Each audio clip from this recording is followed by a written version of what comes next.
the truth and shame the devil. I love being black. All right, people. It's your boy. Hold on, y'all.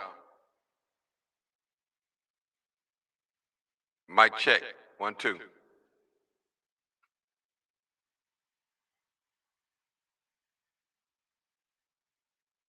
Mic check. 1, 2. Clear it up, people. Hold on. All right. Mic check. Hold on. Come on in. Come on in. Restart my thing.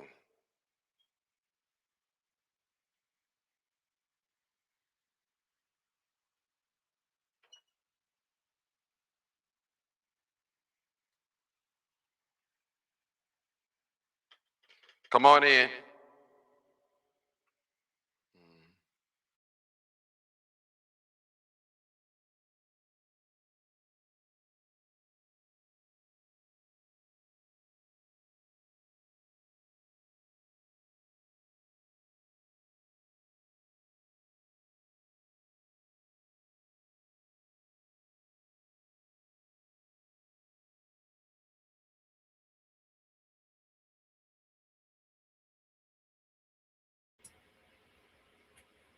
Come on in. Come on in.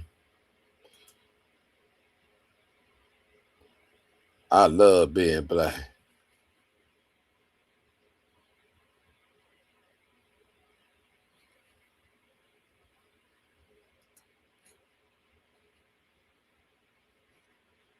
Come on in. Come on in. I love being black. Come on in, people. I love being black.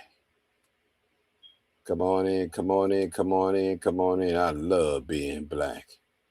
Live, uncut. Come on in. We wait till the folks come in, people. Live, uncut, unedited. Live, uncut, unedited. Come on in. Come on in. Come on in. We got a little time. Come on in, people. Come on in. We got a lot to talk about. A whole lot to talk about. This is like a debate tonight. We're going to take some calls. And I don't need y'all to hang on the line tonight. Just say what you got to say. And we're going to see some things, people. We're going to make this the biggest video of the year. We're going to pivot these things. And we're going to see what's going on. Solutions. All right, come on in. Come on in, live, uncut, unedited. This is where we tell the truth and shame the devil. I love being black. I love being black.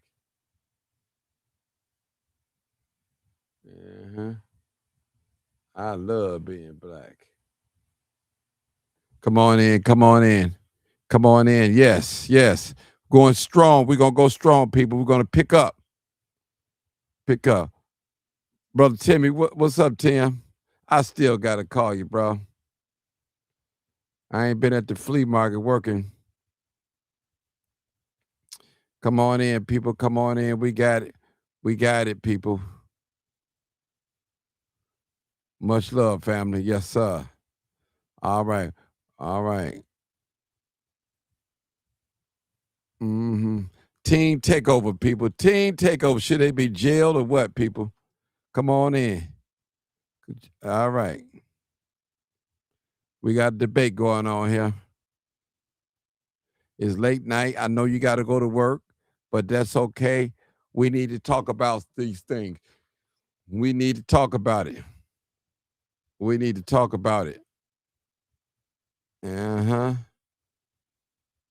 We need to talk about it, people. Live, uncut, unedited. Come on in, come on in, come on in. We need to talk about it. We taking phone calls. You can be on hold for a minute, but you know I got to do my talking first, and we got to talk points. And what are we going to do with these babies that's running wild? What are we going to do with them? Are we going to lock them all up, as Darren Billy says? Lock them all up. What are we going to do? What are we going to do, people? What are we going to do? The parents take over. This is what's going on, people. What are we going to do? Let's talk about it. All right, let's talk about it. We got one call. I don't know why he called that number. 872, bro, old timer. What are we going to do, people? What are we going to do? 872-299-0808. What are we going to do? I want to hear some of you guys. That's what I want to hear. What are we going to do? 872-299-08. What do we got? They got a debate going on right now. A juvenile crime debate in the city hall is what we're going to do with our young people. What are we going to do, people? What are we going to do? What are we going to do? What are we going to do, people? All right, we got callers calling in. And the question is, should we jail our young folks? That's what I want to know. Should we jail them? Jail them, okay. All right, we already know somewhere in Washington, D.C., they trying to get them. I got callers calling in. That's what I want to see. Call in. That's it. That's what I want to see. We got callers calling in. Make sure I got y'all on phone. Hold on to make sure I got everybody right. Make sure audio. Check my audio. Okay. Let's see. Make sure I got everybody on right. Hold on, people. I got callers. Hold on, people. Make sure I got everything on right. All right, y'all, hold on. Hold on. All right. I got 8140. That's you, old timer? Make sure I hear everything. That's me. I'm here, but I don't know about the 140. Oh, okay. All right. I got you. Who else? I got another person on there too. Okay. 03. Hold on.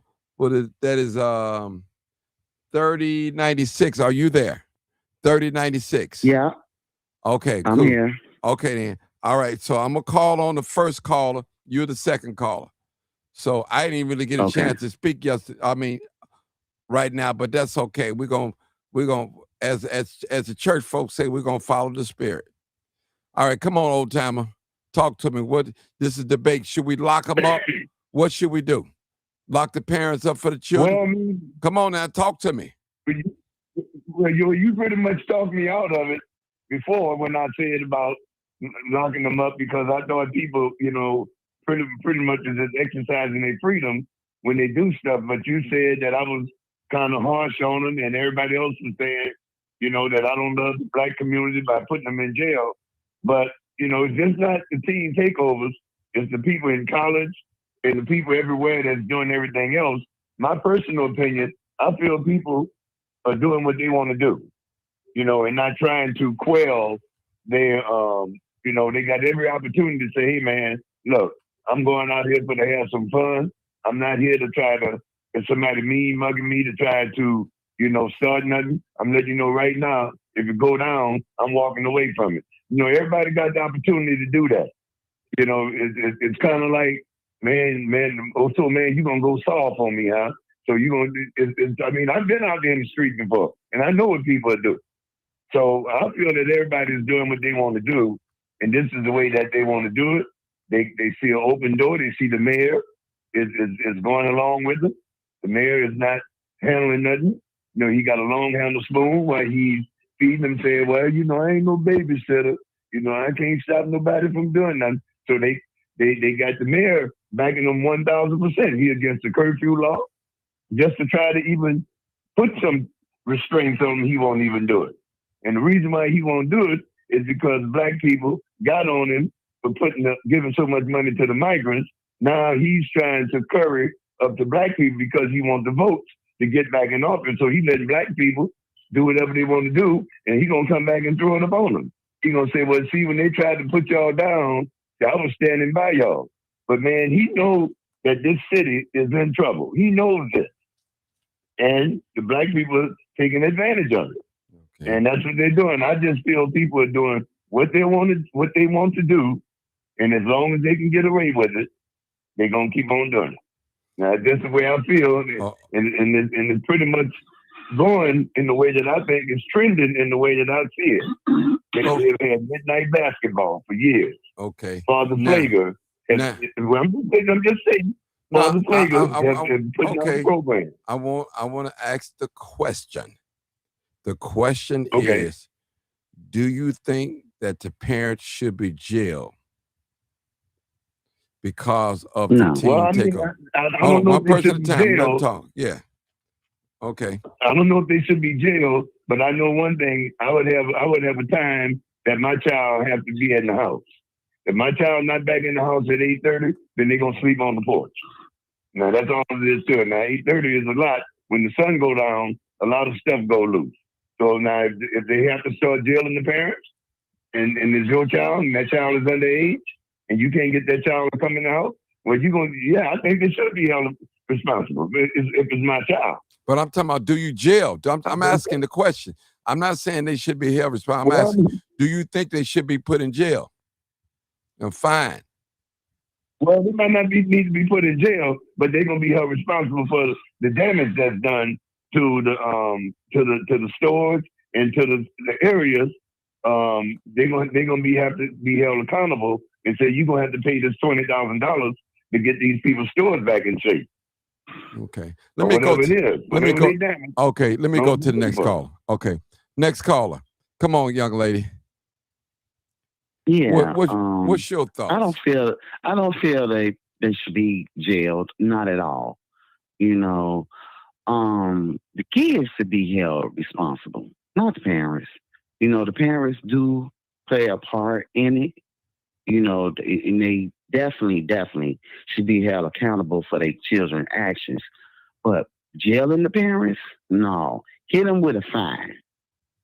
You know what I'm saying? Make their kids do community service.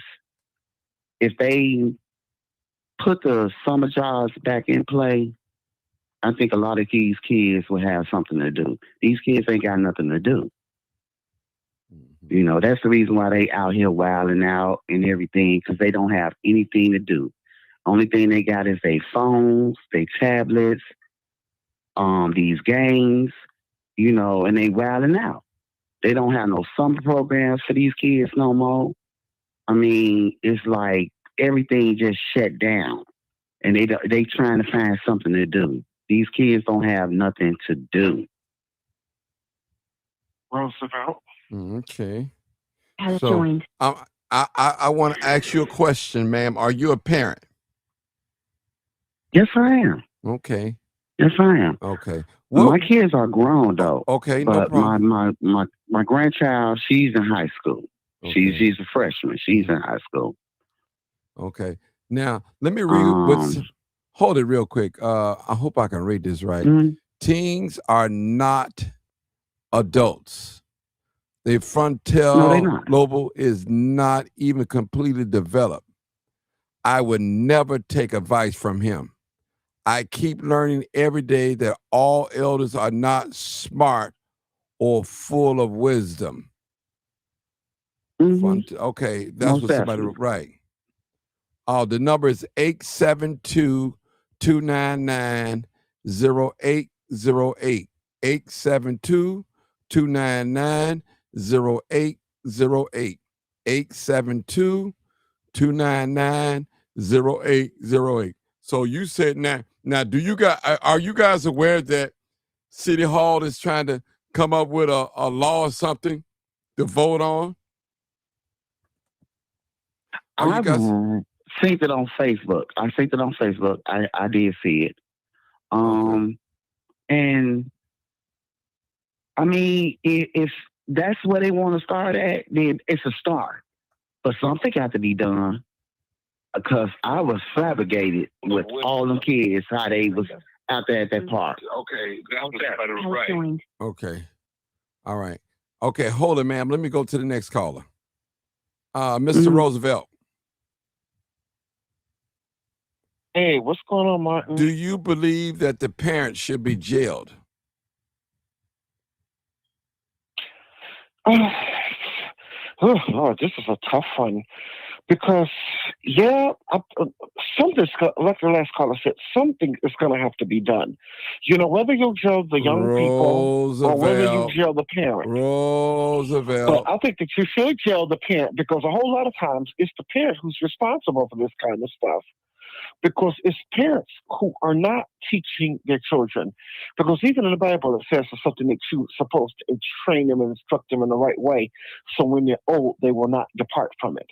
Because a whole lot of these parents, and I'm pretty sure I'm telling the truth, want to be their children's friend instead of actually being the parent. So they let them go out here and they let them do anything that they want to, let them say anything that they want to, let them go any place that they want to without any kind of instruction or anything like that. And then all of a sudden, when they do this kind of stuff, they want to just void themselves from the situation, or let's just say, like, even if they get into some trouble or some kind of mishap and the police end up killing one of them, what's the first thing that they're going to say? Oh man, my child was a good child or whatever. That wasn't right and everything what the police been done to him. No, I kind of disagree with that. Hold on.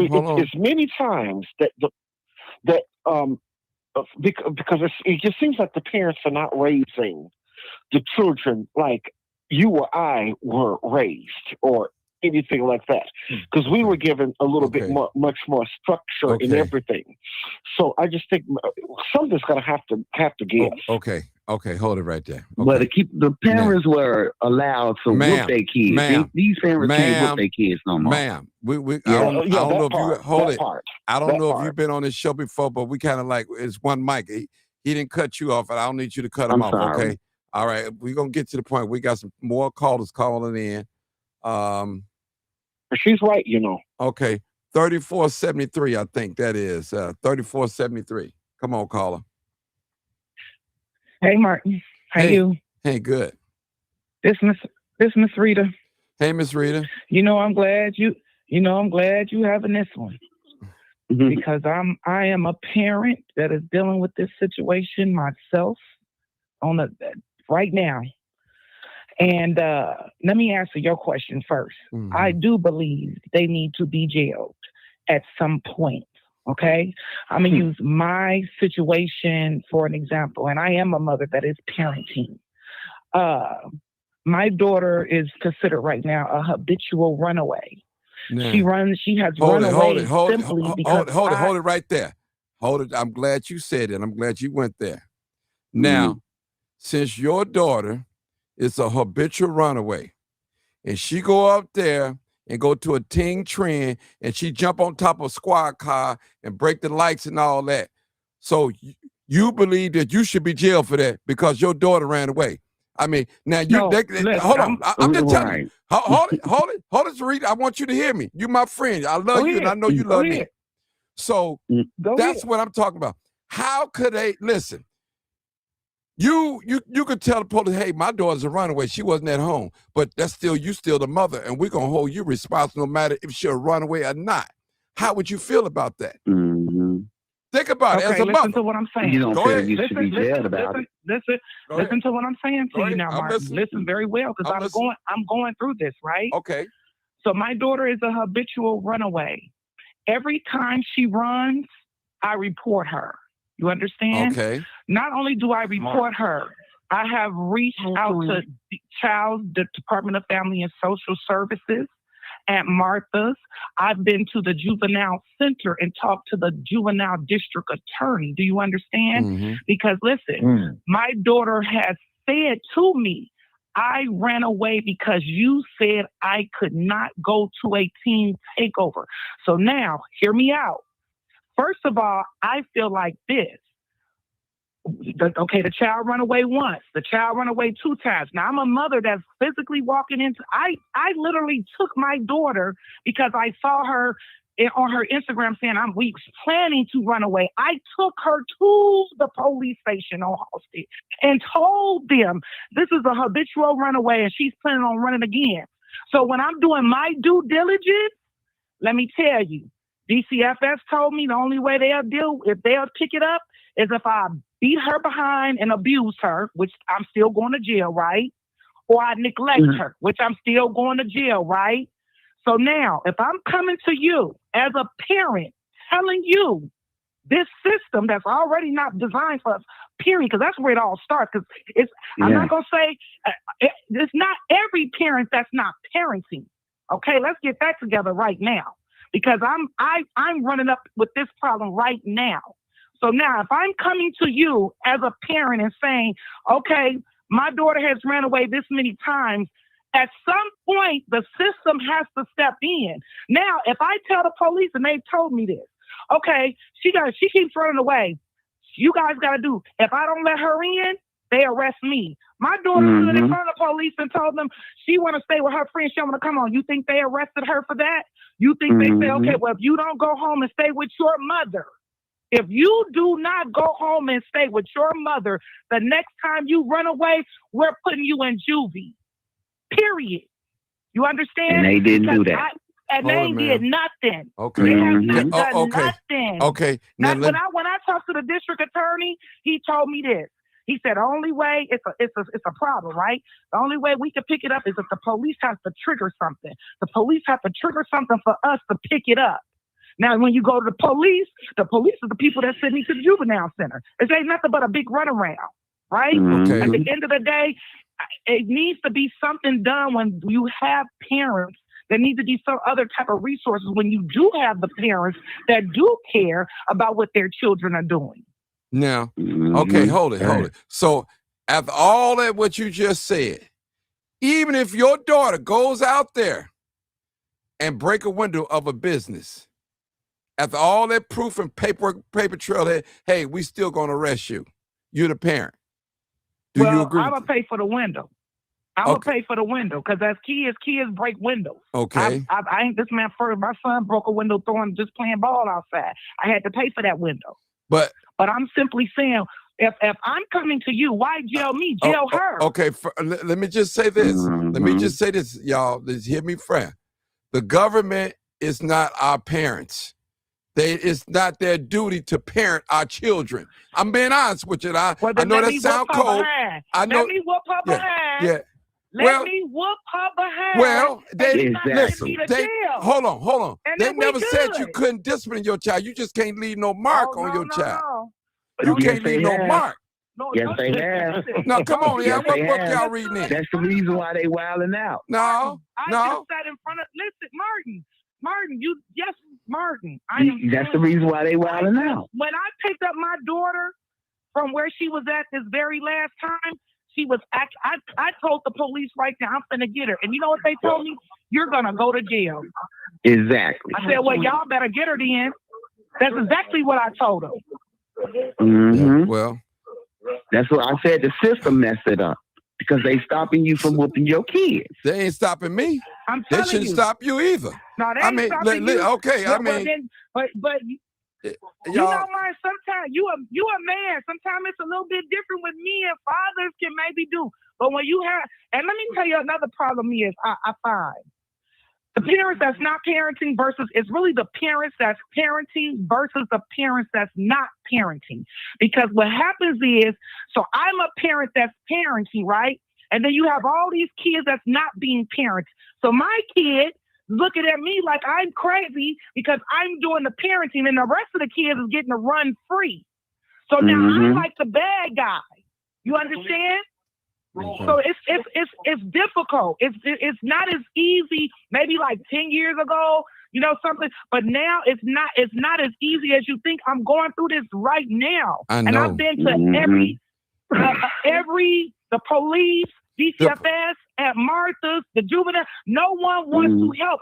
If there's a law, if you Google it, in Chicago, if your child is habitual, they're supposed to pick it up at some point because she keeps running. My daughter's 14. She's not 16, 17. She's 14. So now when you run away 4-5 times in 3-4 months, at some point they should pick it up to even figure out why she's running away. They ain't even doing that. So listen, again, y'all, you have parents that's working 2 jobs, a full-time job and a part-time job. They laid out instructions to their teenagers. Hey, Stay in the house, do your homework. I'm at work. But their teenagers decide to leave out, sneak out, and go to a teen takeover and get in trouble. Now the police is after their mom. They want to arrest the mom, and the mom is doing everything that she's supposed to be doing. Just like you, Jarita, you doing everything that you're supposed to do as a parent. So why should you be punished for your daughter that's going out there being defiant? That's what I'm trying to say. Y'all get me what I'm trying to say. I'm not.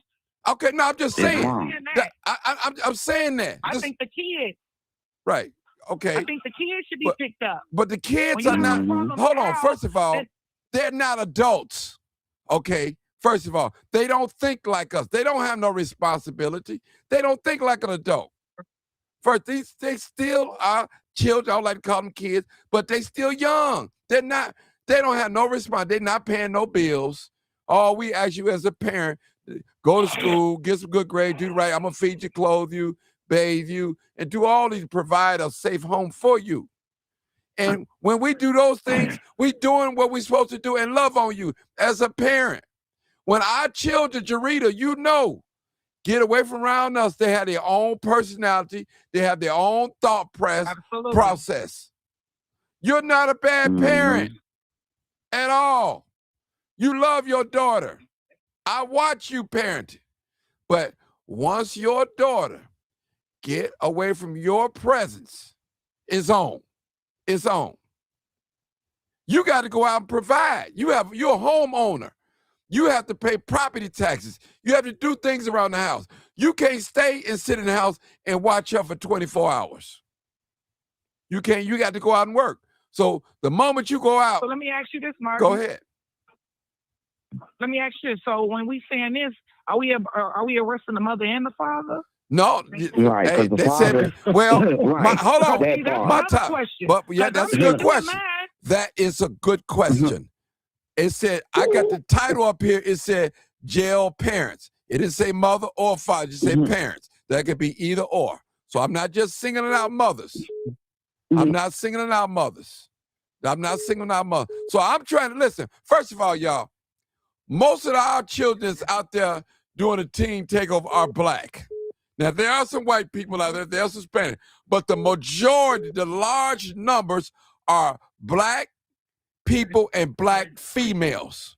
There are more females at these teen trends than there are men. Black females. And that's the real talk. If you look at these videos that's surfacing on internet, you'll see more female teenagers. You'll see them. Real talk. So is it a problem with our teenagers or is it a problem with the parents?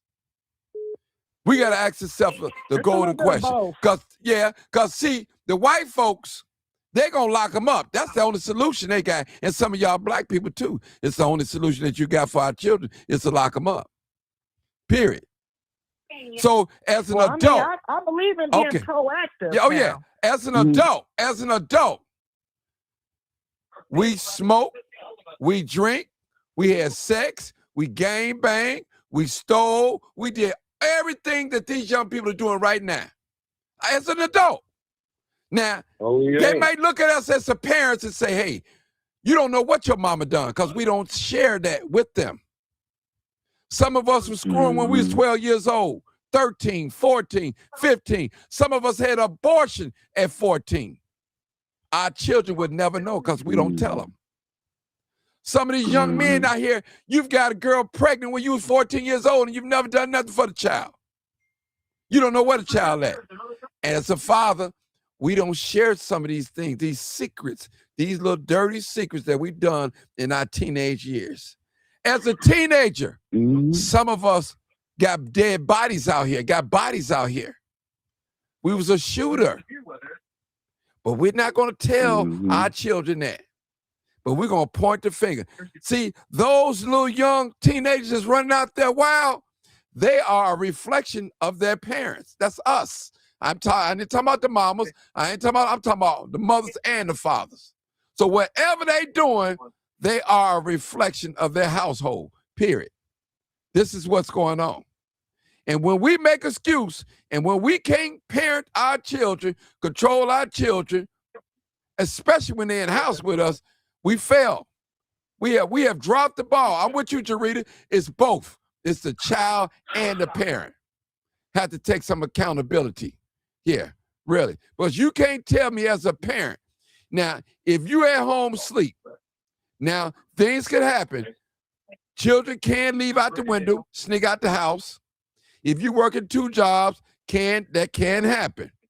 If you get home a certain time late, they can get out there and do something and come back home like they nothing ever happened. So we have to take all these things in consideration.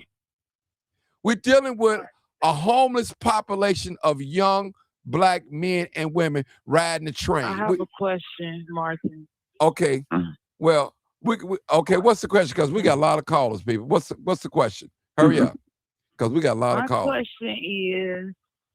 My question is, why is it primarily Black? Well, you got to ask yourself that. That's what we see on video. So I'm not lying on us.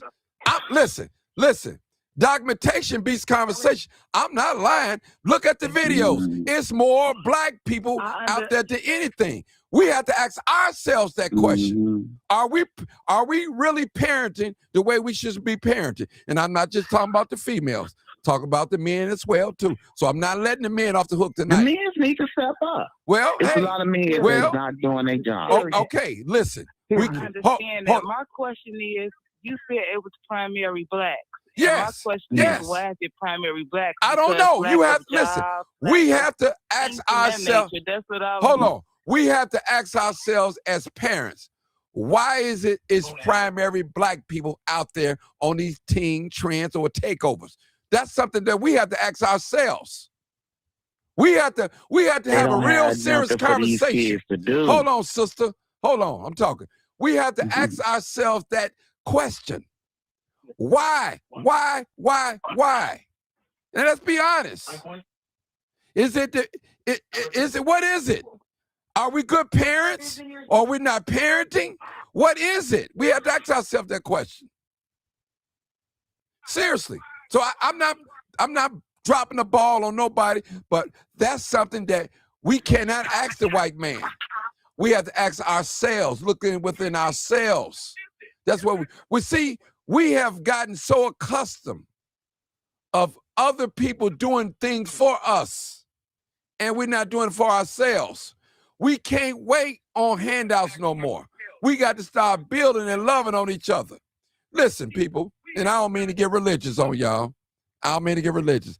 When and I've had several babies out of wedlock. When we go out there and have babies out of wedlock with no husband and no wife, whatever, we doing this. And these are some of the curses that come upon us. These are some of the curses. Because it's out of alignment where things supposed to be. It's out of line. And when we do things out of alignment, these are the things that's happened to us. Some of us, we're acting as a husband, or some of us acting as a wife to somebody that's not even our wife. They don't even think about marrying us, want to get married. But we giving them wife duties, husband duties, and they're not our legally husband or wife. So we doing things out of alignment, people, and these are the curses that happen. And I'm not finna get up here and say like I'm so holy that I did everything right in my life. That's not true at all. I got a couple of them out of wedlock too. Trust me. And it's showing up. It's some ugly things that I see because I didn't do the right thing. Period. Now, it's more than just having a baby, then you going out there taking care of your baby. But you still didn't do it in alignment. That's what I'm saying. So when we got people that don't like us, don't care about us, have a deep hatred of this black melanated skin, do you think they're going to do right by our children? So if we wipe out a whole generation of children, lock them up, every one of them, what we got left? Who gonna carry on the torch of legacy? Or maybe we need to sacrifice a whole generation of people to start over again. Maybe that's what we probably need to do. I'm just putting it out there. So this is real, people. Let's. I'm not blaming no female tonight. I'm not blaming no man. We all got to take accountability. We all have to do that some way. We walking around here, that's my baby daddy, my baby daddy. Nobody's talking about husband. Nobody's want to get married. When you talk about marriage, oh, I've been proposed to. I was going to marry. No, these are things we're out of alignment with God, people, and that's how things happen. When we go out there and do what we want to do instead of where things supposed to be done, this is the results that we get. And if I go out there and shoot somebody because they cut me off in a car, I got to deal with the consequences, whether I kill them or not. I may be sorry and use the excuse I was having a bad day, but guess what? You shot that man gonna have a colostomy bag on his side for the rest of his life. You brought damage to that man. Now look at our community, the spread of diseases, STDs. Is it because we don't know, or we uneducated, or we just living out here loosely? Just having sex, having fun. Casual sex. We have to ask ourselves that question. I mean, we got to be real, people. We got to look within ourselves. I'm not talking about the white man right now. I'm talking about us. These are things that we can fix. We can fix this if we want it fixed, though. Look at the videos that's fighting on the internet of us. We help promote these bad images of us. All we have to do is stop filming this stuff and putting it on social media. Because all we're doing is we're running a campaign against this black melanated skin. And it's just stirring up the hate that people have for us already. Even some of our own people. It's stirring up hate. Now we know, Jarita, you got two handsome sons, older sons. They're doing well in life. They're doing well, those two. You've done a magnificent job. It's definitely a big difference. It is a big difference. Big difference, day and night. Yeah. Yeah, they so I don't believe that you're a bad parent at all. But at the end of the day, when our teenagers leave from our presence, they have a mind of their own, they have thoughts of their own, and they're going to do what they're going to do. As parents, we have to do the best that we can. As parents, we have to learn how to discipline our children without beating them. We got to find a way. We got to create a way. Hey, you know what? I'm taking away social media from you. Yeah. You know, this line getting long, y'all. I'm going to take some of this call. I know. I did all that. Listen. I did all that. Y'all, let me take some of these calls, y'all. I literally had to remove her from Chicago, period. Yeah. Yeah. Let me take some of these calls, y'all, because I think I heard, did I do 3473 already? I know Bill next. If I didn't, I think. Yeah, that's me, Martin. Okay, come on, Bill. You next. Come on, Mr. Bill. I know your number. Hey, bro. Definitely not. Parents should be put in jail for their child's actions. Kids are gonna be kids. The parent being put in jail is not going to serve the purpose of the child. The child should have to face some consequences. Should they be locked up and the key thrown away? No. But I don't think that parent in the teen takeover situation, you shouldn't be running down there that 2 hours later to get them out. Let them stay all night. Mm-hmm. That's the start. Then the consequences should be they got to work cleaning up the 40 hours, cleaning up the neighborhood, the expressways, or whatever the case may be. But parents, you can't put the parent in jail because 9 times out of 10, that parent ain't got just one child. Thank you. and the other 2 or 3 might be good kids. How you gonna take a parent away from 3 good kids because one is going wayward? It doesn't make sense. And we got to stop. I heard the lady on here and several people say these kids ain't got nothing to do. That's a poor excuse to for them to lean on. Just because you ain't got nothing to do, you want to go wreak havoc.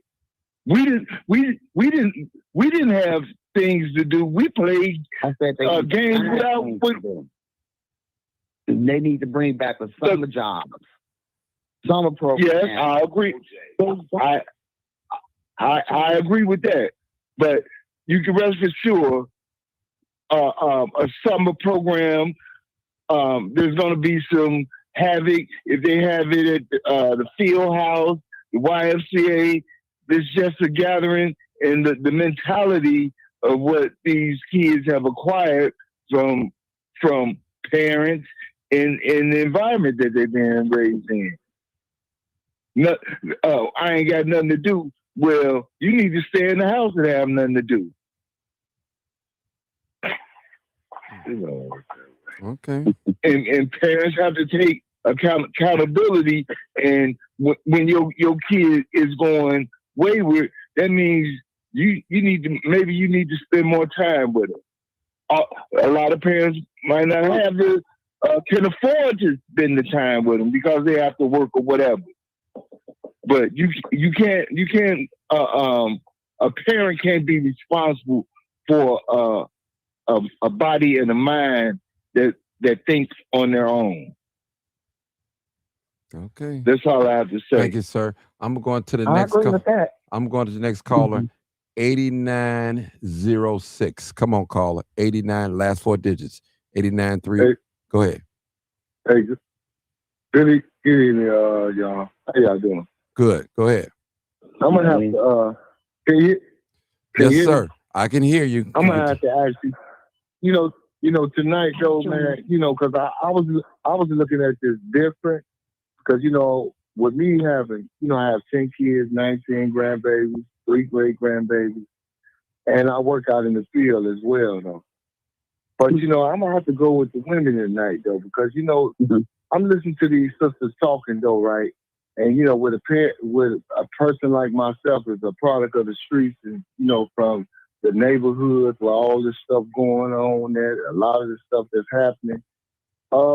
They said a lot of things tonight that made me think about some stuff. Because one thing when that sister said, though, us fathers, the fathers that was in jail, the fathers that was on drugs, the fathers that was gang bang before all that. The fathers that left these sisters with these kids and stuff like that. Because with me having 10 kids, I got 5 different baby mamas. And then I think about everything, though, because, ain't none of my kids been off into that trend stuff that I know about because they're all in the suburbs.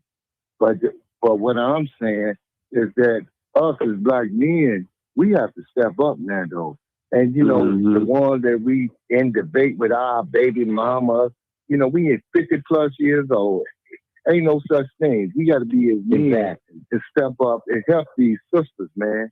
Because this sister that just talked, though, to be honest with you, almost had me crying because I'm hearing her say what she's doing. She's doing all the right things.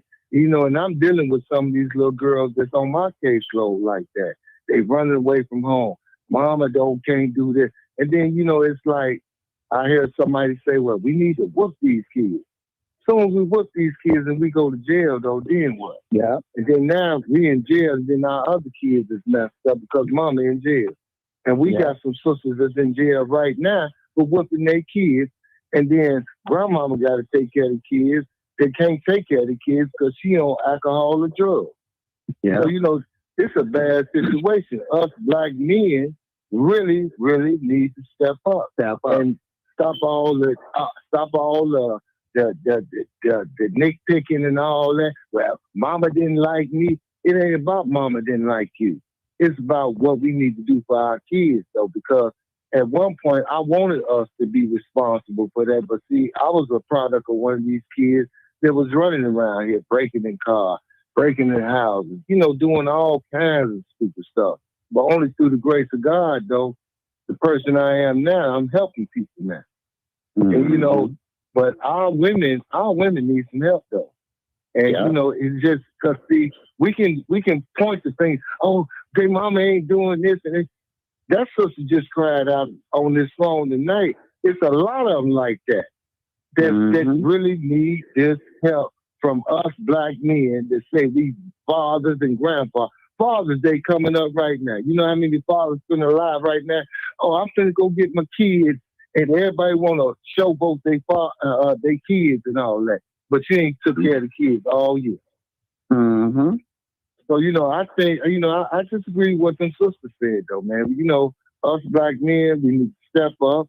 If we out here in this street, if we standing on these corners and all that, because all us black men, some of us is role models, but we got some of these black men that's coming into these sisters' life that is not role models, man. Mm-hmm. And the fathers that have been through the trenches, come on with it, man.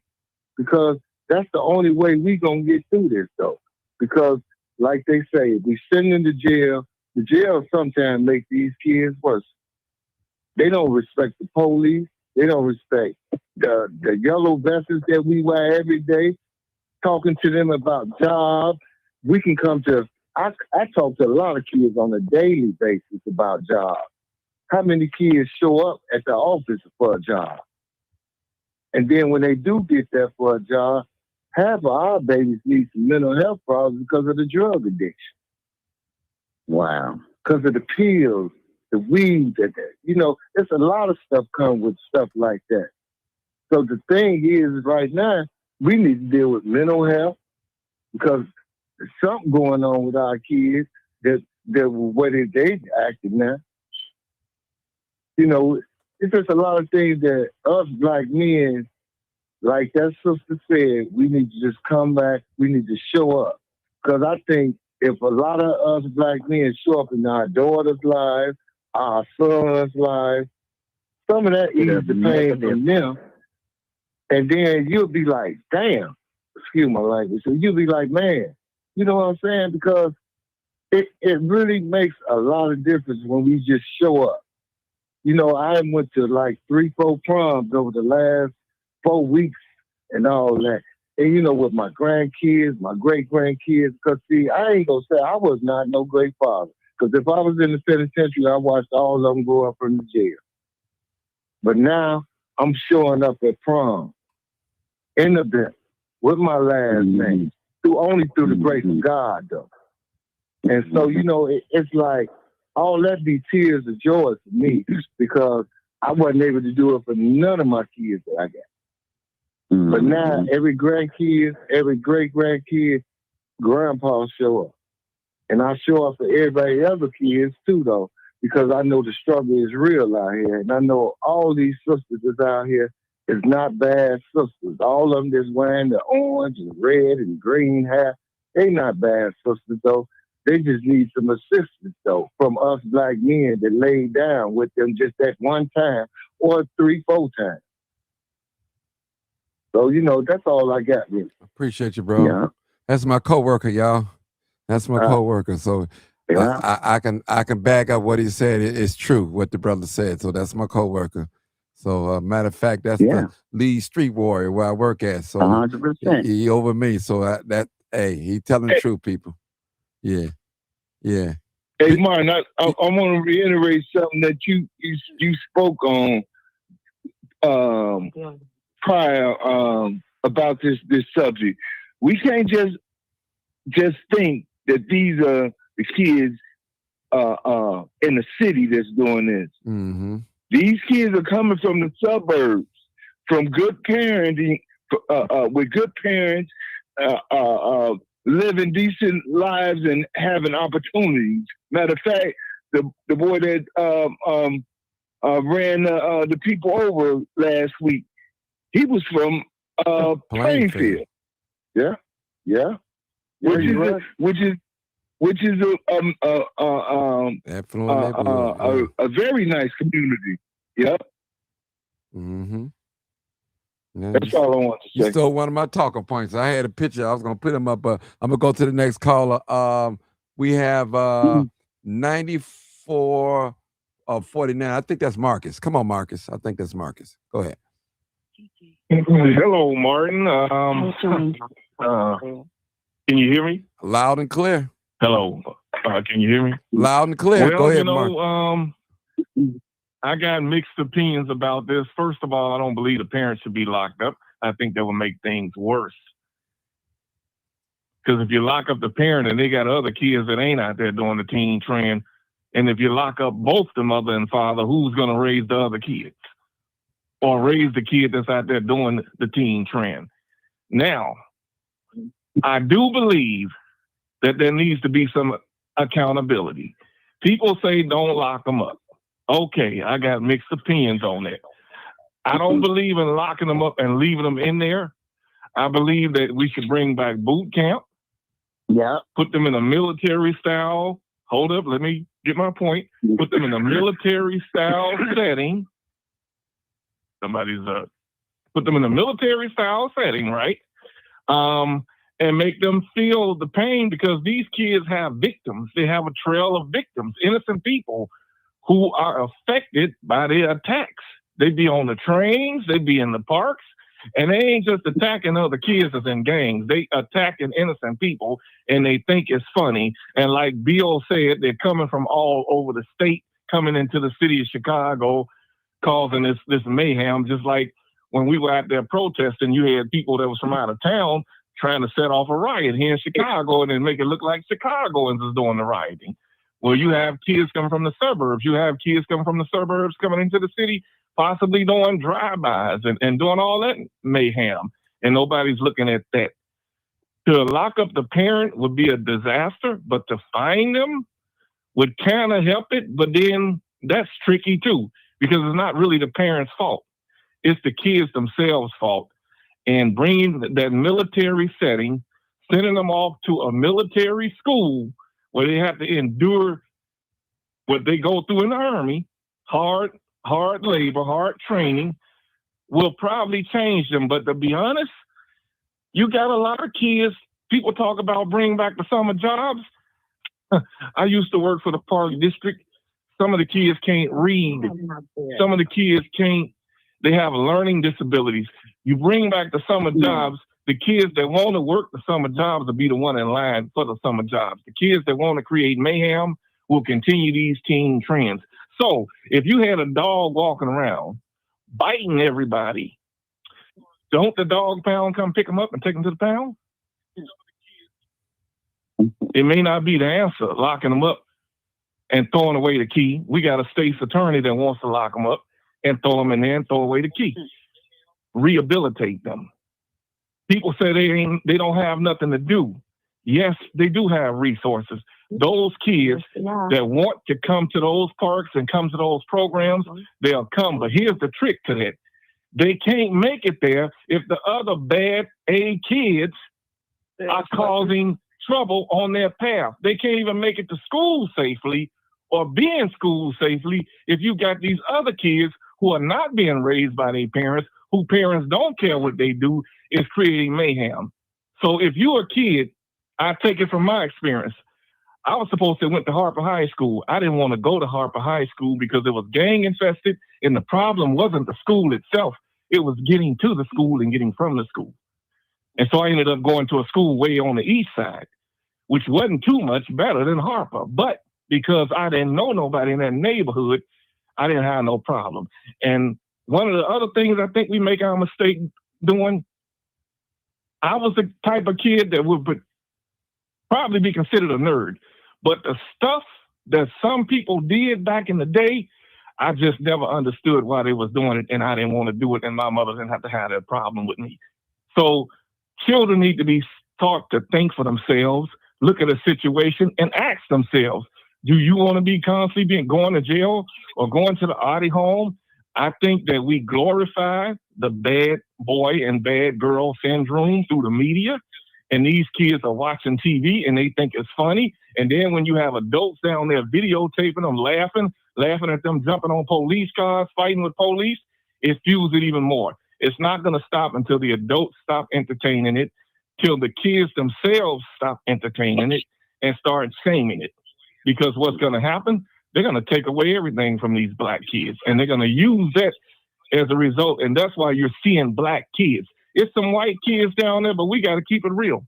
It's black kids down there mostly doing this. And the girls and the boys are the ones that's doing it. And the girls get the boys to do it. They're just as bad as the boys. So, hey, it's not much I don't want to ramble on and on and repeat myself, but I think that they need to be locked up, put in boot camp, and paid and be forced to pay a fine to the victims that they have created. They got a trail of victims. So they should be paid. They should pay off by doing boot camp. And that money they make in boot camp goes to their victims. Okay, I got to go down line, y'all. I got people waiting. Somebody got to turn and mute their phone because I hear some talking. Last 4 digits. Yeah. I need y'all to mute your phones. I'm gonna have to mute every last one of y'all. 4703. Come on, caller. 4703. Hey, Martin, this is Dr. K. Hey, Dr. K. Hey, good evening. Hey. Okay, I've listened to everyone and I got the point. But let me inform you all. After school matters. My children work there. The minute they graduated out of 8th grade, it is available.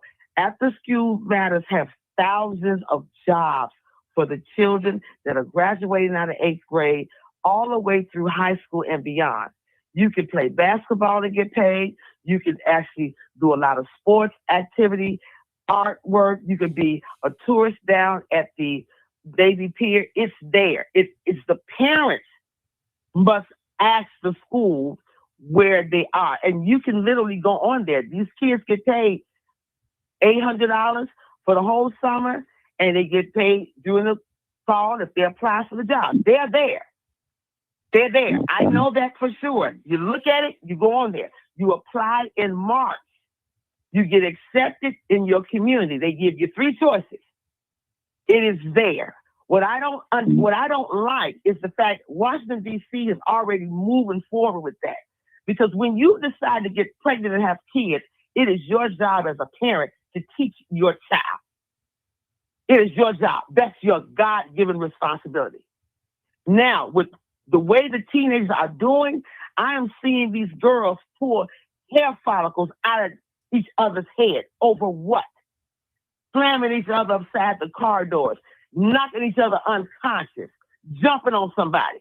When your child walks out of school, out of your house, they are a total different person. It is the parents' responsibility to teach. Don't lay up and have sex and act like when the baby comes that your responsibility is over with. You are accountable to teach your Johnny and Susie. God's going to deal with you with that. Because when you implement that into your child and your children, the school should not have a problem. Become actively involved. Know what's going on with them when they walk out your house. Know who the principals are, the schools are, who the teachers are, how to tell them how to respect the educators. Being a former educator, I done seen a whole lot of kids come up in there cussing out teachers, paraprofessionals, substitute teachers. Oh yeah, I done seen it. I've called names. But when they get home, they tell their parents something different. Then they're all in the bathroom. I'm going to lay it out to you. I got to go to my own apartment in the morning. But let me tell you something. Parents, your kids be in the bathroom learning about sex. They have access to dildos. The girls are teaching each other how to be lesbians. Oh, yeah, it goes on. Real talk.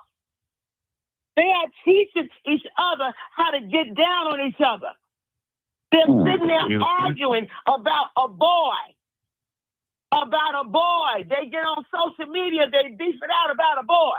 See, there are things that the parents don't know. Your children have access to sex toys. They have access to people that are online that knows exactly when you live, where you live, when you leave the house. That's where sex trafficking happens. These kids do the stuff behind the parents' back. And So when I see these fights, I send Martin a bunch of stuff. Why are the young people, what is really the issue? Because all parents are not bad parents. Martin has said this 9 million times on his show. You need to check up under the bed, check in the closet, check in the book bag, because they got a lot of stuff. You all buy, and I'm not talking about y'all panelists, but y'all, a lot of these parents buy Apple, tablets and laptops and Chromebooks and all that. They got access to sex pornography. Mm-hmm. They got access to it. And these girls get upset over a piece of penis. They get laid, oh my God, oh, it's so good. And they get stupid in the mind. Instead of teaching your child the right way of intimacy with the man, because the Bible says a man that finds a wife, not a man that finds a man, or a woman that finds a woman. These girls are practicing this stuff. I had to tell somebody that I know about their daughter, a man about his daughter. He's rearing his daughter by herself because the mama don't want her. And I told him, I said, listen, you already know I got 5 boys and 1 girl, 22 to 40 years old. I said, your daughter is abandoned because her mother don't want her. So she's gravitating to the girls, and the girls are on TikTok, and they all got their little group going on. Yes, ma'am. They go by these little different names. So your little Johnny and your little Susie are not going to use their name. They're going to call themselves the Kitten Club, the Pit Club. They're doing this in your house. On TikTok, they're shaking their behind better than Beyonce. They become little junior porn stars. This is real talk. They're doing this stuff, and they get aggravated when you get into their business and their stuff falls off. When they try to erase off the phone, guess what, parents? It's falling into the iCloud. You can see all the pictures. You can see all of what they're talking about. That's what's going on. Then if somebody don't like you, you disrespecting me, and they getting all upset. Now they want to go outside and fight. Fight about what? You ain't fighting about no taxes. You ain't fighting about politics. You ain't fighting about mortgage going up and down because you don't know that stuff. This is what's happening. So that when they get together and all the parents, y'all are spending $5,000 on dresses. Prom dresses for what? Oh, prom dress. These girls want to be grown. They're rebelling. They're not listening to you. Yes, fathers. We do need the fathers. Why? Because a father validates his son and a father validates the daughter. Why, fathers? Because you need to tell your daughters what type of dude not to deal with. The mother can tell a son and a daughter what they need to tell them as a mother, because the mother is the one that's closest to that child because they gave birth. But know who your children are dealing with, because some of these kids, and I'm going there, Martin, they fast. They want to go up too fast. They're looking at television. They're looking at the basketball wives of Atlanta and all that, and greeting each other. Hey, G, how you doing? Like, they don't even have no full sentences. And as Marcus said, they would rather sit up and read a whole bunch of garbage on social media and can't even read a paragraph about Black history. I'm telling you what I see, not what I heard. Doc, you can't tell it all. And now these kids, you can't tell it all. they're getting out of control. Now, this is the thing. You don't want the parents locked up. I had a college mate that actually had to pay a $3,000 fine over here on 63rd Street some years ago. You know why? Because the child went to the gas station. Oh, yeah. To get tips. I was joined. And it was after 10:30 at night. Okay. And they paid the fine. Doc. All right, y'all got to turn your radio down. Let me let somebody else go, Doc. You laid it on us. You slayed us. You slayed us. I got to give it to you, slayed us. All right. Who is next? I think, let me see. I had, after Dr. Sandy, that was 3. Okay. He hung up. 281, he hung up. Okay, I'll go to Buck. Come on, Buck. Come on, Buck. Good morning, all. Good The morning, doctor is 1,000% correct. Mhm. 2,000% correct. Mm-hmm. The penitentiaries were created for black people after slavery. Putting your parents in them, this social media stuff is the destruction of our civilization. It's bad. These kids, first of all, let me start here with being a parent and knowing women that being in the system that have foster children. I know exactly not what I heard. Like she said, these girls in high school, they wearing strap-ons in the school, turning chicks out in the school in high school and act like nothing happened. And they out here with the social media. It's all these. Hold on. Please. Some feedback on that. And it's like good. Somebody on the phone. Okay, I'm gonna try to stop. What is that? I'm trying to mute him. Okay, I mute him. Go ahead, Buck. And it's like in the 60s and 70s, they would give white kids when they was juvenile delinquents a choice. If they wouldn't go to jail, they would send them to the Army or the Marine Corps. They don't do that for black people, so that's out of the question. Buck, before you start talking, answer the question for me, please. Yeah. Right. Do you think the mama should be jailed? The I don't believe we should. Only in very, very limited, only on a few cases, because you had to have the whole information with the children and the parent to make a decision like that. They should have more just to make a decision to see what kid act up, and then say, like the lady said, her child running around. I know for a fact about a friend of mine, her granddaughter would run away to be with this boy, and the boy, she would stay in the house for days, and the parent would know that girl over there wouldn't tell nobody nothing.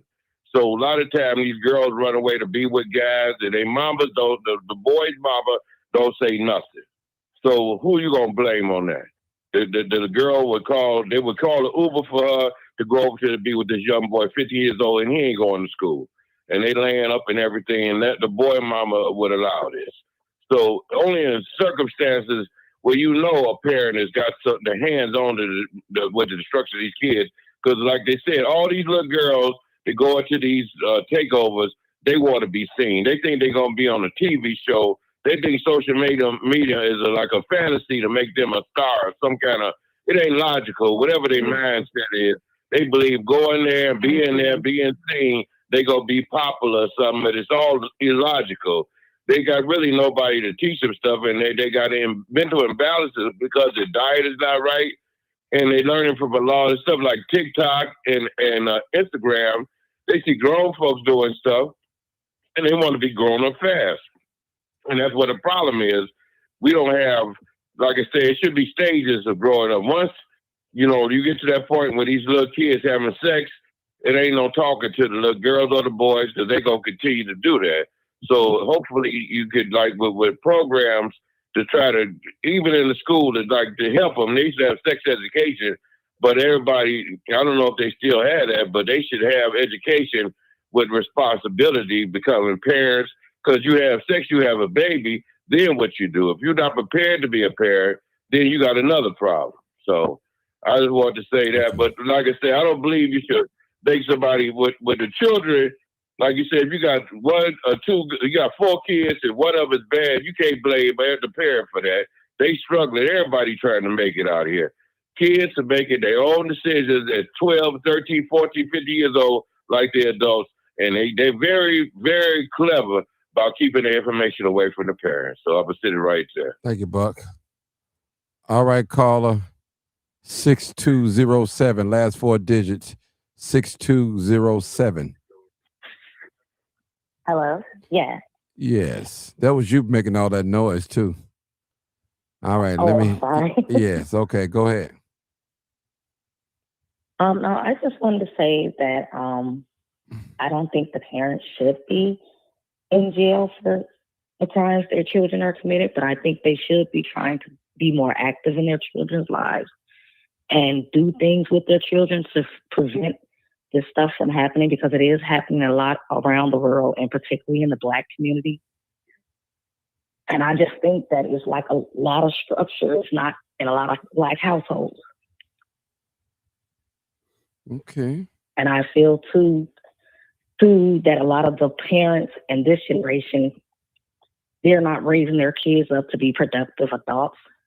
A lot of these kids are getting raised up off materialistic things, who looks the best, who that's the latest Jordan, and they're not really teaching them how to live in this society. They're actually teaching them to be menace to society. So it takes a lot. Like I was always told, it starts at home, and children learn what they live.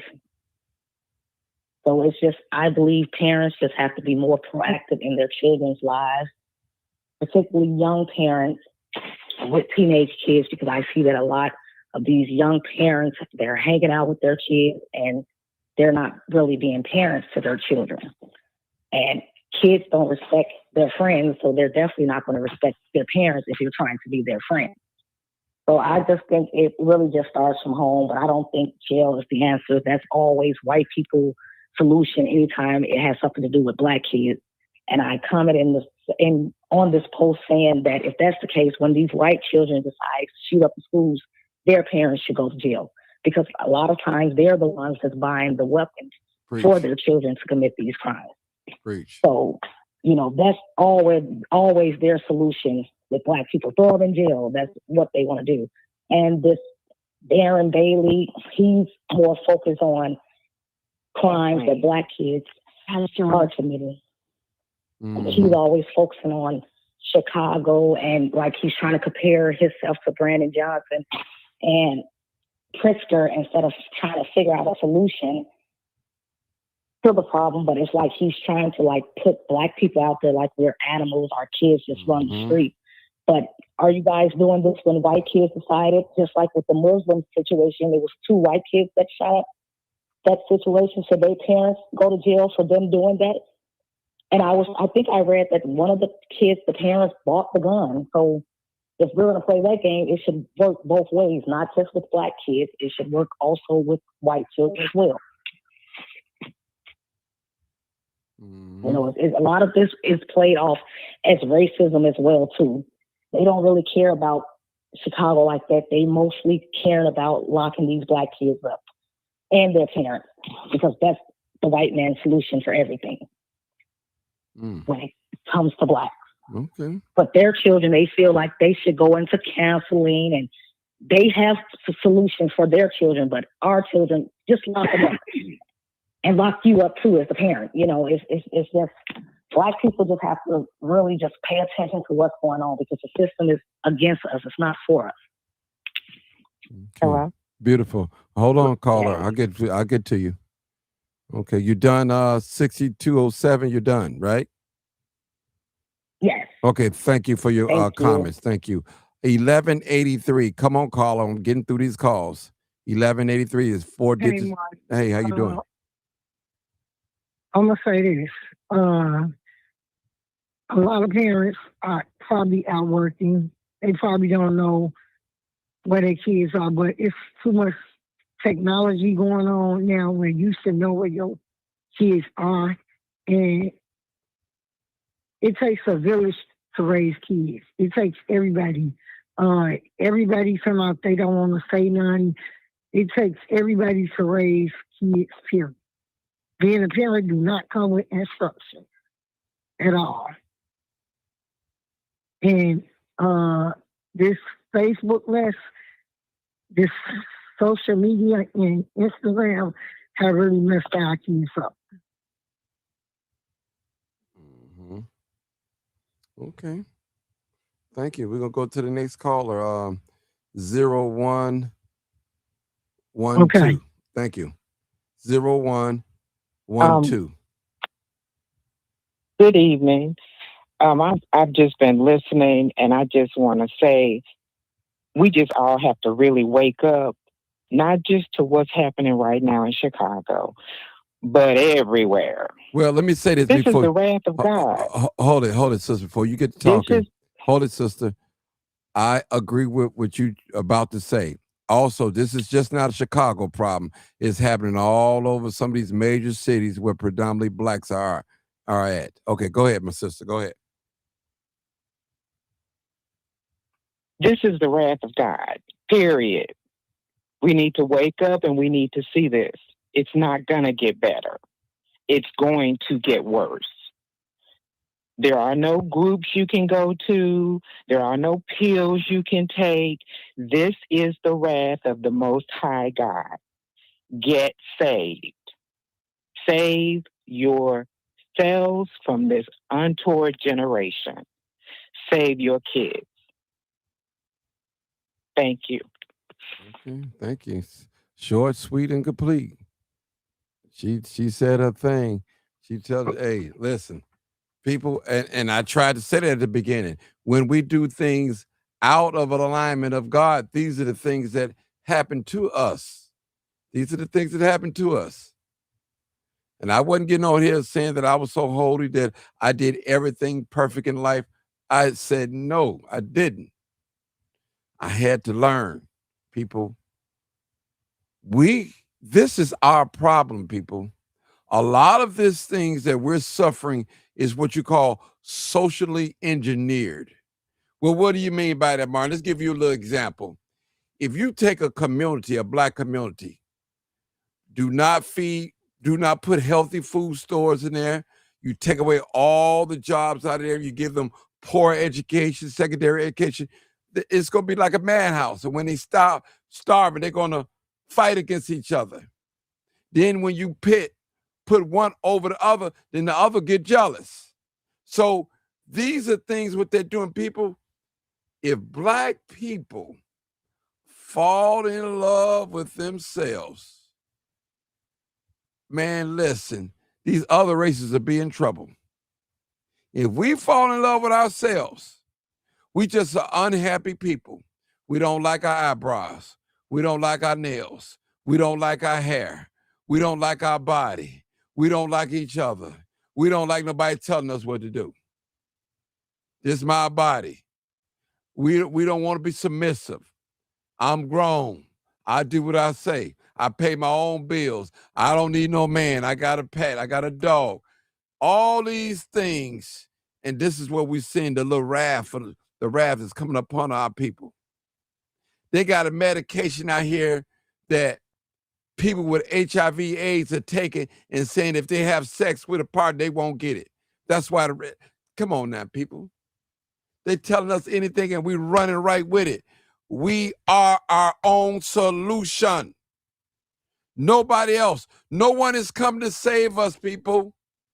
You only get one body in this life, one body. So be careful what you do with it, what you involve it in, what you listen to, what you speak out of it. You get one body in this life. You get one. So be careful what you do to it and how you treat it. You don't get another one in this life. One body. And that's real talk. One body. And I'm listen. Yeah, hold it, sir. Hold it. I'm telling the truth. So we got to be careful what we intake mentally, physically, spiritually. The scripture have always told us we wrestle not against flesh and blood, but against what? Spiritual wickedness in high place, and principalities in high places. With this demonic forces that we're fighting against, people. And if we don't get in the spirit, we're not going to be able to fight it.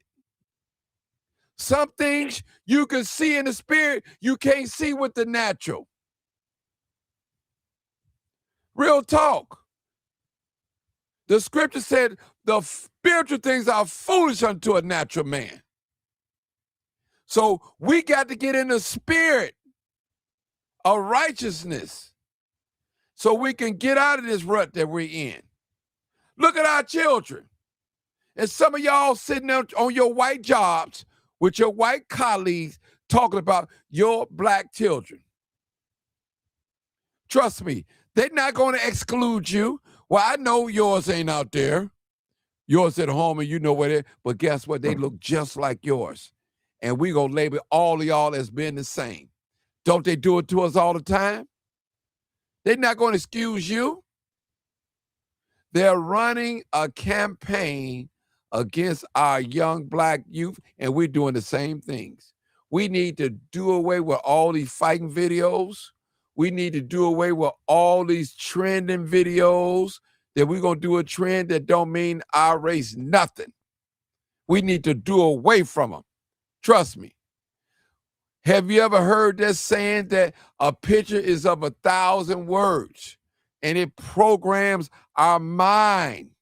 We have to be careful what we take in our mind. What we watch, we're going to become that. And we have to be careful.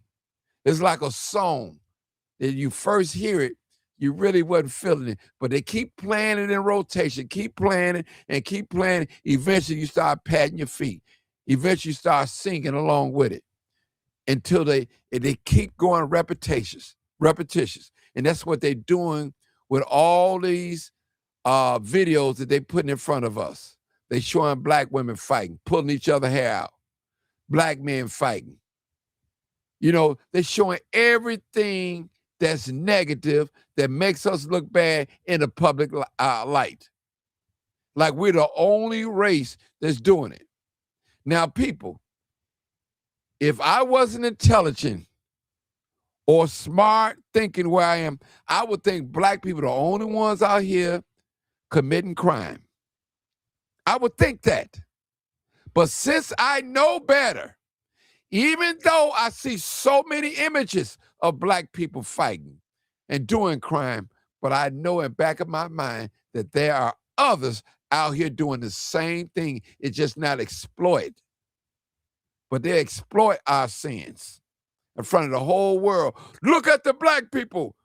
I told you they're animals. They're animals. The little young YNs. Some of you think just like the slave master. And I'm going to say this. If we allow the city of Chicago aldermen vote against our black children, we deserve everything that we get coming to us. Should not one black politician that look like us or call themselves, whether you're a male or female, you represent us, go down there and vote and put a law against our children, our black children. Now, yeah, do something have to be done? We're going to have to fix this ourselves without the help of the white man. Period. Period. We're not going to let no other race tell us how we should handle our children that come from us. Every young person that's out there at a teen trend is not a drug dealer, it's not a gangbanger, it's not a promiscuous, not gay, not destructive, not uneducated. That name does not fit all of our young people. So I'm telling us, do not get swept away with the propaganda that you see on social media and the mainstream media. Period. Love yourselves. Kick that hate out of your heart for one another. Start congratulating. You'll feel good about yourself. Real talk. We in a spiritual battle, and we fighting to keep my mind. I said, God, keep my mind focused. Don't let no bitterness, don't let no jealousy come in my heart against no brother or no sister. Why you think some people out here are so quick to kill somebody, to shoot somebody, because they have hate in their heart. Hate. Hate. Hate. I think we got another call. Did somebody want to say something? Go ahead. Say something real quick. Hurry up. Yeah. Marcus, that's Marcus. I want to say something really quick. Go ahead, Marcus. Go ahead, Marcus. Go ahead. I want to know what that look like, though. I want to know what that look like. Marcus. Go ahead. Go ahead, Marcus. Okay. So I think what it is that you said something, and I want to piggyback on it. We don't know who we are. Our young people don't know the power that they have because they haven't been taught who they really are. Black people still struggling today in this country to find their identity. And they run around here calling, you got adults calling these kids YNs. But we get mad when white people call us the N-word. But you're calling your own kids and your own grandkids YNs, and then you got the kids calling themselves YNs, and we think it's funny, and it's not funny. It's an insult. And so the other people are looking at us and they're saying, well, hey, they get mad when we call them that. That's what they want to be called. So, hey, I mean, we don't know who we are. That's the main thing. We don't know who we are, and we've gotten away from God, and we are God's people, and that's why we're self-destructing. There's so many substitutions out here. We substitute God with the Most High, the universe, and all that. Instead of accepting God for who He is, the parents are not teaching, not all parents, but some parents are not teaching their kids about God because they don't know God, and they don't know the power of God, and they don't know the power that they have. If you want to find out who you are, Black young man and woman, get to know God. You're all in the Bible. Black history, that's our book. That Bible is our history. They took it from us and put white people over it, but it's us. That's us. That's our history. We don't know who we are. We call ourselves Black. We call ourselves Negro. We call ourselves YNs. We are not that. We are a people of royalty. And when we come to realize who we are, then this thing will turn around. Then I piggyback off of Marcus, in addition to what he said, and also learn more words than cussing words. The late Malcolm X said the reason why you have to use those words because you're ignorant to a language. Learn how to talk. Learn how your history is. Know what you're saying when you're saying it. When that teacher, that white teacher that put that doll up there, Martin, if you remember, just about a week ago, and so that was totally disrespectful to us. But there was a parent that said, well, we want to forget about history. Never forget where you come from. You need to learn history. Television is not history, it's entertainment. But study, and parents, come back to the drawing board. If you don't know how to interact with your children, there are a lot of good churches or good groups that you can become a part of, and ask for the help to do it. You know, like Martin say, I love my people, but I can't stand my folk when we don't want to listen, because we want to do the opposite. Learn the word of God. Yes, put God first, but also learn your history of your country, where you come from, and know that violence is not the answer. It's not the answer. If you don't know how to filtrate your anger, then you need to find out what are you really angry about? And as somebody said earlier, spend time with your sons. Men, validate your daughters. Validate your sons. Mothers, it's a heavy load. I've been there, done that. I don't own the rights to it, but I have a part of it. I know how it was to be independent mom rearing boys and one daughter. I understand, but I became actively involved, knowing where my children are going, with who they're associating with, what they're doing. And love is the key. Love is the key. And I yield the floor. Thank you. Good night. We're going to take our last caller, 1183. Get a moment. Hold on. Let's let 1183 go ahead. 1183. Come on. Last four digits. Caller. What you say, Martin? Did you want to say something? I'm gonna let you say something. If not, I'm moving on. You said something already. Oh no. Okay, you good? Okay. I want to say, Martin. Yeah, go ahead. Okay, I've heard a lot from this time that you've been on tonight, and my conclusion, I still come to you down there with people, and I've heard you and seen where you have had a nice time at 31st Street Beach and other places, and you have shown repeatedly at different times where no violence or whatever happened. Plenty of times. So why can't we just accept the fact that people like to do what they like to do? I mean, why can't we just put it in that category? Because this is, they know how to show up. They know what time to show up. It can be a platform, and we don't even know it could be a platform to embolden the Republican administration to strengthen laws. Because every time we do something, this is what they come to. See, look at that. See, look at that. Now, at this point, I couldn't care less what white people do. I've been living on this earth for 70 years, and white people neighborhoods are different from ours. It's totally different.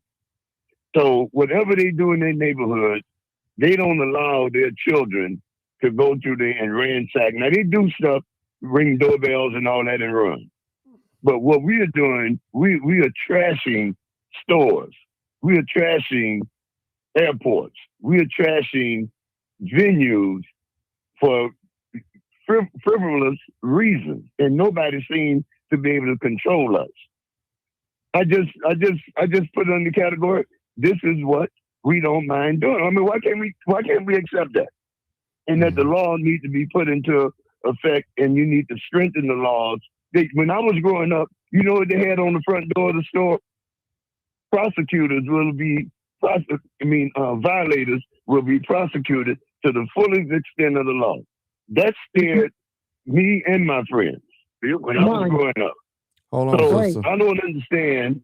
I don't see the difference between and what we used to. Another thing we used to do. We used to go through there when the people had antennas on their cars, not the stuff in the window now. We used to go past and break people's antennas off their car, run past, and just we were just doing stuff because we wanted to do it, and it was just something that we wanted to do. We knew better, but I just don't see why this thing that happened over here on 57th Street Beach the other day. It's just something that we want to do, and look what happened down at Spring Break in Florida.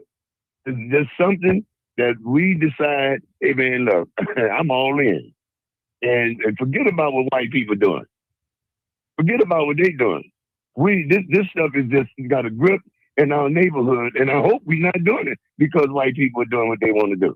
We know that white people climb poles, white people, but when no white people was down there for the G8 summit in Chicago, whatever that police chief was, they put them barricade uniforms on and them helmets and that riot gear, and they was gonna run them up out of there. They wasn't gonna take that off those people.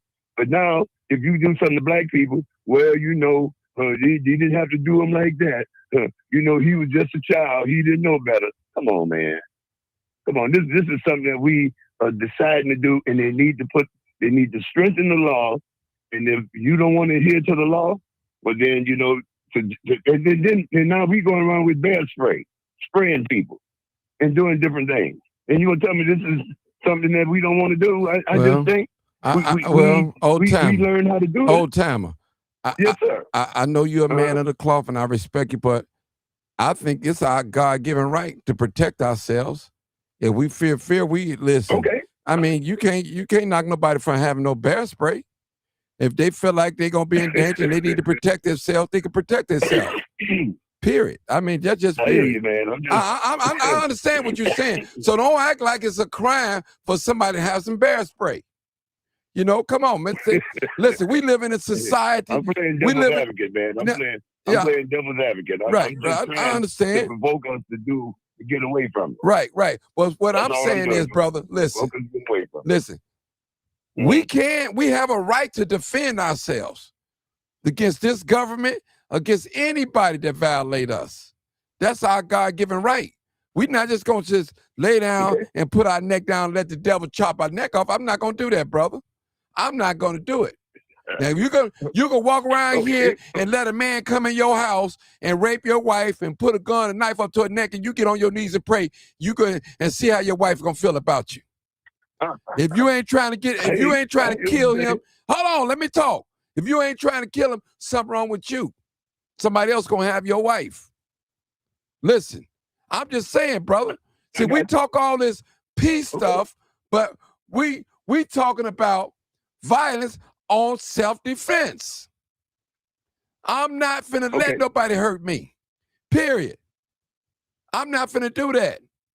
That's just if dogs have teeth to bite and cats got claws to scratch, that's their defense. Every species has a defense. Real talk. Right. We're not looking for trouble. We have to protect ourselves. When you have a family and a wife, you have to protect your wife, your family. You're not just going to let no intruder come in your house, take over, walk in your house, eat your refrigerator, and sleep with your wife and don't say nothing. No. It's time to get violent now. You done crossed the line, brother, sister, whoever you are.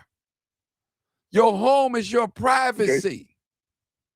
And that's the way I see it. And see, we cower down on a lot of things. We figure if we get too popular, the white man will kill us. We don't want it. So we got to find something to die for. We dying for dice games. We dying for a red hat, a blue hat. We dying for rims on a car. We dying for automobiles. We dying for mean mugging, shooting dice. Why can't we die for a righteous cause? Stand up for a righteous cause. That's what we need to start standing up for. It give us a sense of pride. Then our women and our young people will respect the men. We can't tell a young men to pull their pants up and when we got ours all the way down. They looking at us. Ain't nobody gonna respect us as men.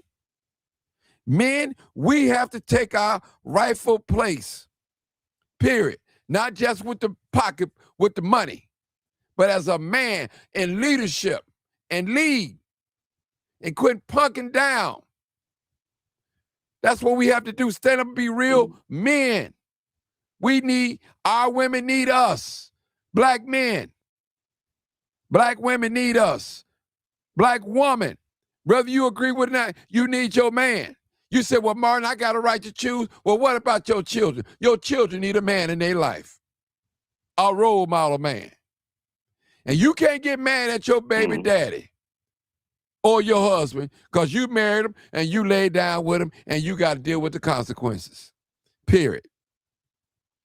So we're not going to allow no woman or man come on here and dog the woman out, and I ain't going to let the woman dog the man out. You chose him, you slept with him, you had a baby with him, you got to deal with it, period.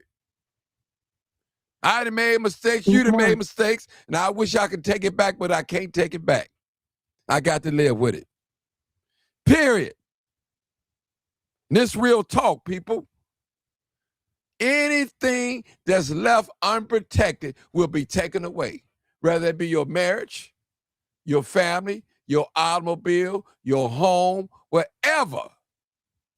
Anything that's left unprotected will be taken away.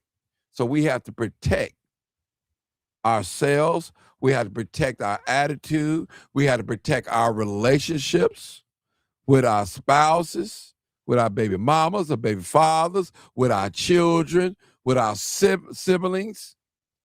We have to protect what's rightfully ours. And if you think that the government of the United States and the politicians, the dignitaries, going to heal our problems, it's just not going to happen. It's not going to happen. It's not going to happen at all. If you waiting on some white man to hit the sky, who you think that's Jesus, false imagery, come and say you, it ain't going to happen. And I'm not saying Jesus don't exist at all. That's not what I'm saying. But the one that they present to us, it's not working. We got to do something about it, people. We got to start loving on each other. We have so much hate among ourselves. We're so impressed to look good instead of doing well. We want to look like $1 million instead of having $1 million in the bank or an investment. Most of us is probably listening to this live feed that look like me is probably living from check to check. If we get short for 30 days or 2 weeks, it's going to be a problem. And you know these jobs, they give you enough, just enough to keep coming back. And it's something about the human nature. When we get more, we spend more and we want more. We got to be content. We got so many things that's glittering around us. And I love nice camera equipment. I love computer equipment. I love nice microphones, but I can't have them all. Because every 6 months, it's like they're coming out with something else, period. Now, let me say this, people. I've been on here an hour and 40 minutes. I give a few more people to say something. If you want to get some off your shoulder or back, whatever, come on with it. And I'm going to cut off within probably 10 minutes or 5 minutes. So don't give me no long sermon, but come on. Yeah, come on with it. I did want to say something. And Brandon Johnson don't care about our kids no way. They didn't ask him 3 or 4 times to sign a bill for the churches. But since it's not his niece, his nephew, he really don't care. He don't care. It's a money thing. But we gotta save our own kids. We gotta save us. Ain't nobody gonna save us but us. Anybody else? Me. I'll just say this. So I just been listening to everybody with me going through what I'm going through. A lot of people made a lot of good sense. I just think it's easier said than done. But my real question to you, Martin, is when you saying, we got to save us and we got to do better and we can't depend on the white people and all this, what does that actually look like? Because I don't think we really get that part. I don't think we really get in that part of it. Okay. Because it do take a village. It do. Back in the day, we had the neighbors, we had this, we had that, but fathers being in the home.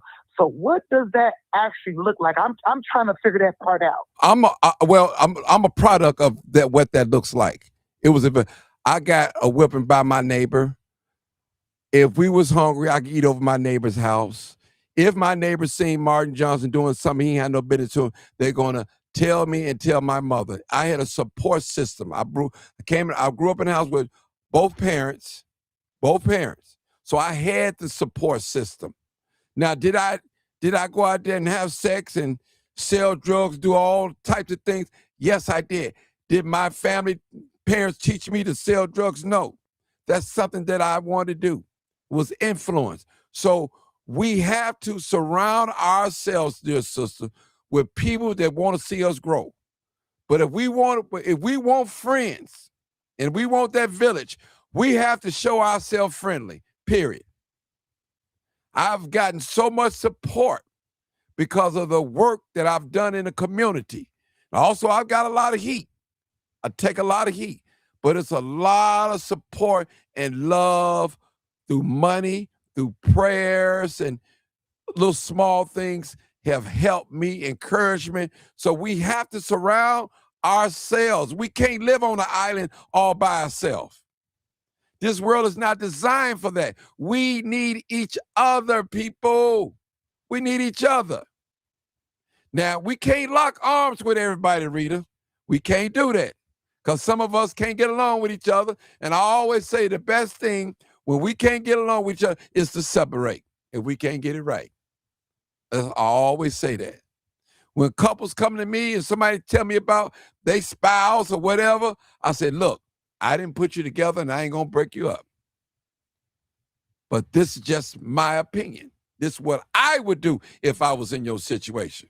So I'm saying to my dear sister, Jarita, we have to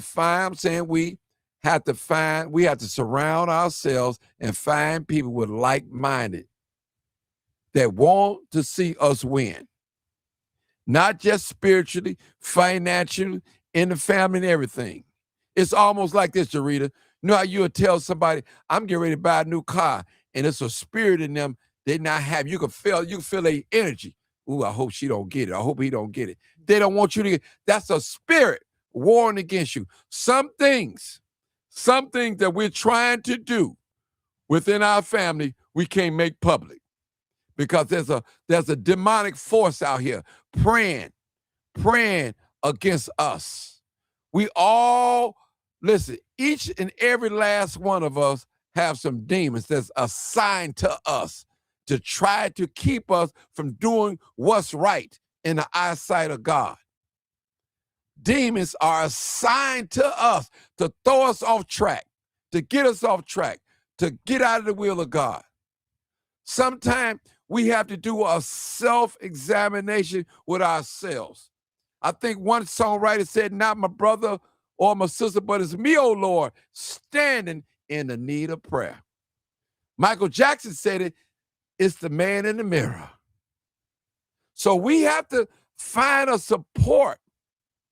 And I'm surrounding myself around people that I believe that want to see me win. And I have the same attitude as them.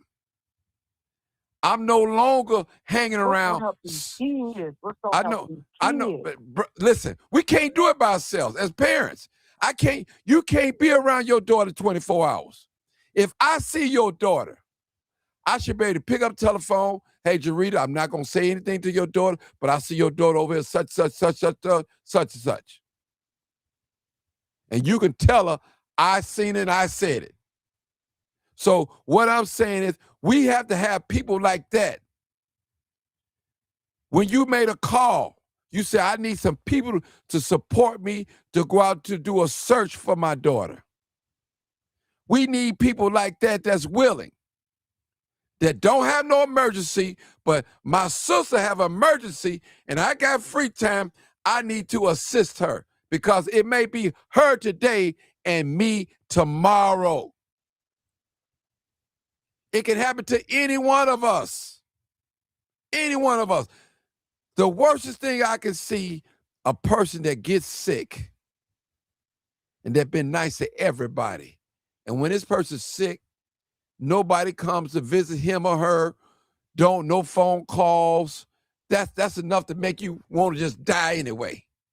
So people, we have to surround ourselves around people that want to see us win. Now, that don't mean that we won't get into an argument with each other. Because, listen, sometimes we have to forgive each other and cry on each other's shoulders and say, forgive me what I said. I meant what I said, but I shouldn't have said it. We have to be real honest. Because sometimes, Jarita, when people get upset at us, the real them come out and when they start talking. So I don't believe this, you talk first, then you think later. I believe you think first, then you talk, you speak. So this is how you was thinking of me all the time. It just took for us to get into it with each other, for you to say what you say, to give you liberty to say it. We don't need people like that around us, period. We don't need people like that around us. They don't need to be in our circle at all. One thing I learned from one of my bosses, he said, Martin, I watched the Animal Channel. He said, sometimes you can see a hyena and a lion eating together, one on end. You can see two different species of birds eating together, or animals, but you'll never see two snakes eating together. Think about that. Two snakes, they ain't gonna be eating together at all. So just think about that. That might flew over your head, but just think about it. All types of animals eat together. Even they rouse enemies. But you'll never see two snakes sharing the same meal at all. So we have to leave the snakes where they at. We can't share nothing with no snake. We can't lay around with no snake. We can't toy with no snake. We got to get away from a snake. Snake is selfish. A snake is out for his or herself. And that's real talk. And the brother told me that. I said, that's profound. I'm going to take that with me as a lesson. Some folks, Jarita, we can't eat with. Some folks, Jarita, we can't sit down with. We just got to leave them be. Mm-hmm. We got to handle them with a long handle spoon. And we can love from a distance. We ain't got to sit down and eat with you to say we love you. We ain't got to go along with your wrongdoing. But we can love you from a distance and pray for you. We can't walk together, my brother, my sister. We're on totally two different missions. Period. Mm-hmm. That's all I could, that's the word of advice I give you, sister. Because I listen, anybody show me any sign that they don't want to be around me or jealous or hateful of me, I'm gone. I'm gone, sister. I ain't wasting no time. I'm out the way. And I'm telling you, sometimes it take an argument, sister, brother, a disagreement for somebody to tell us their true feelings, how they feel about us. And I'm a firm believer in Maya Angelou. She said, when people show you who they are, believe them. You know how we be like, I can't believe this person said this to me. I can't believe it. After all the things I've done for this person and treated this person and helped this person, they said these terrible things, awful, terrible things to me.